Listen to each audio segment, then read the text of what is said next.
अगर एक विशालकाय ब्लैक होल व्हाइट होल से टकरा जाता है तो ये नजारा कैसा होगा। क्या एक व्हाइट होल ब्लैक होल का सामना कर पाएगा या फिर ब्लैक होल व्हाइट होल को पूरी तरह से निगल जाएगा। और ब्रह्मांड में ये घटना कितनी भयानक होने वाली है जानेंगे इस वीडियो में। ब्लैक होल को ब्रह्मांड का दानव भी कहा जाता है क्योंकि ये अपने आसपास की सारी चीजों को निगल जाता है, चाहे बड़े से बड़ा ग्रह हो या फिर कोई उल्का पिंड, ये किसी भी पिंड को नहीं बख्शता। इसके पास इतनी ज्यादा ग्रेविटी होती है यहाँ तक कि ये लाइट को भी बेंड कर देता है, इसलिए ब्रह्मांड में ब्लैक होल को देख पाना मुश्किल है। लेकिन कुछ सालों पहले ब्लैक होल एक प्रेडिक्शन ही माना जाता था और ब्रह्मांड में इसके पाए जाने के कोई भी सबूत मौजूद नहीं थे। ये केवल थ्योरीज और वैज्ञानिक कैलकुलेशन में ही पाया जाता था। लेकिन आखिर में ब्लैक होल को खोज लिया गया और हाल ही में नासा ने कई सारे ब्लैक होल्स को ऑब्जर्व किया। और जैसे कि हमारी मिल्की वे गैलेक्सी के बीचों बीच एक विशालकाय सुपरमैसिव ब्लैक होल पाया जाता है जिसका नाम है सजिटेरियस ए। सुपरमैसिव ब्लैक होल सबसे विशाल ब्लैक होल होते हैं। इनके पास ग्रेविटी का भंडार होता है और पूरे ब्रह्मांड में सबसे ज्यादा ग्रेविटेशनल पुल ब्लैक होल के पास ही होता है। लेकिन अगर इस ब्रह्मांड में ब्लैक होल पाया जाता है तो कहीं ना कहीं व्हाइट होल भी पाया जाता है।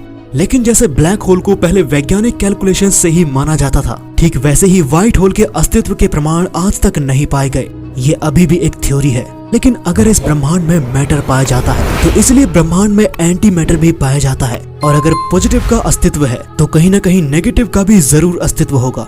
इसलिए अगर ब्रह्मांड में ब्लैक होल पाया जाता है तो कहीं ना कहीं व्हाइट होल भी जरूर मौजूद होगा। अब ये व्हाइट होल कैसा होता है और ये क्या करता है?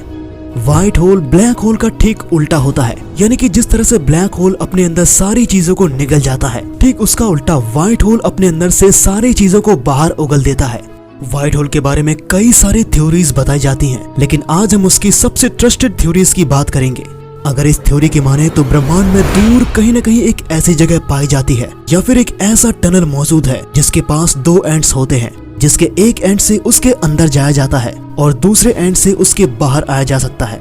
और ऐसा माना जाता है कि वो दोनों एंड्स ब्लैक होल्स और व्हाइट होल्स हैं, जिनमें से पहला एंड्स जो अपने अंदर सारी चीजों को निगल जाता है वो है ब्लैक होल। और जब वो एंड्स पूरी तरह से भर जाता है तो एक समय बाद वो अपने अंदर से सारी चीजों को दूसरे एंड्स के द्वारा निकाल देता है और उसे ही हम व्हाइट होल कहते हैं।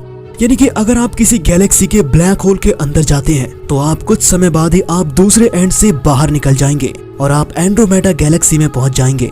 लेकिन अगर ये दोनों ही विशालकाय पिंड आपस में टकरा जाते हैं तो उस समय क्या होगा और इन दोनों में से कौन जीतेगा? अब जिन चीजों ने ब्लैक होल को अपने अंदर निगला था उन्हीं सारी चीजों को व्हाइट होल अपने अंदर से बाहर उगल देता है। अगर एक विशाल ब्लैक होल का सामना व्हाइट होल से होता है तो सबसे पहले व्हाइट होल जिन मैटर को अपने अंदर से बाहर उगलता है उन्हीं सारे मैटर को ब्लैक होल अपने अंदर लगातार निगलता जाता है। कई महान वैज्ञानिकों के हिसाब से ब्लैक होल कभी भी नष्ट नहीं हो सकता। ये लगातार इन्फिनाइट मैटर और इन्फिनाइट एनर्जी को कंज्यूम करते रहता है। लेकिन ये थ्योरी क्वांटम लॉ के हिसाब से बिल्कुल गलत है। लेकिन अगर ये ब्लैक होल व्हाइट होल के सारे मटेरियल्स को लगातार निगलता रहेगा तो ये पहले से भी ज्यादा विशाल और पहले से भी ज्यादा ताकतवर बन जाएगा और एक बहुत लंबे समय बाद ब्लैक होल व्हाइट होल को ही निगल जाएगा, जिसके बाद ये सुपर मैसिव ब्लैक होल में तब्दील हो जाएगा। लेकिन इस भयानक घटना को होने के लिए हजारों सालों का वक्त लग जाएगा। लेकिन क्या होगा अगर हमारी धरती ब्लैक होल की तरफ बढ़ना शुरू कर दे या फिर ब्लैक होल धरती को ही निगल जाए? आप इस वीडियो को देख सकते हैं और ऐसे ही रहस्यमय वीडियोस को देखने के लिए इस चैनल को सब्सक्राइब जरूर करें।